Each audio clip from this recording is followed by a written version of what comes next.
Hello అండి, నా పేరు శరత్. చాయ్ బిస్కెట్. అంతే. ఐ థింక్ అందరూ pretty మచ్ సమ్అప్ చేశారండి. వన్ థింగ్ మాకు చాయ్ బిస్కెట్లో ఎప్పుడు ఏంటంటే న్యూ టాలెంట్ని తేవాలి అనేది అయితే ఒకటి ఉంటుంది. అండ్ అది మేము అలా పొజిషన్ చేయడం వల్ల ఏమో కానీ చాలా కొత్త టాలెంట్ వస్తారు, కానీ చాలామంది అందులో ఫిలిమ్స్లో వర్క్ చేయడానికి ఇబ్బంది అవుతోంది. సో దిస్ అలాంగ్ విత్ అందరూ చేసిన రిక్వెస్ట్ ఐ థింక్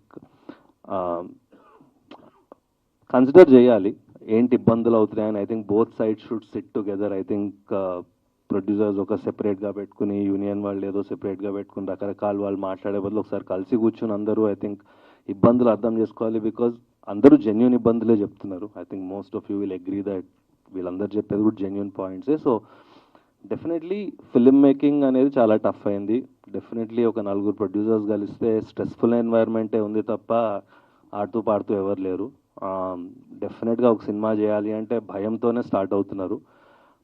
దాని అంతా రీజన్ యూనియనా కాదు, there are 100 reasons. But I think ఈ వన్ పాయింట్ వచ్చింది కాబట్టి ఇక్కడ దీని గురించి డిస్కషన్ అవుతుంది. కానీ I think my request to everybody including the union is, మనమందరం ఒక and the media everybody is, మనమందరం ఒకే ఎకో సిస్టంలో ఉన్నాం కాబట్టి క్రైసిస్ వచ్చినప్పుడు అందరం కలిసి సాల్వ్ చేసుకుని ముందుకెళ్ళి ఇండస్ట్రీని సేవ్ చేయాలి తప్ప ఒకరినొకరు బ్లేమ్ చేసుకుంటే ఐ థింక్ ఎక్కడికి వెళ్ళాం అనేది నా feeling. And I think that's what it is. Thank you.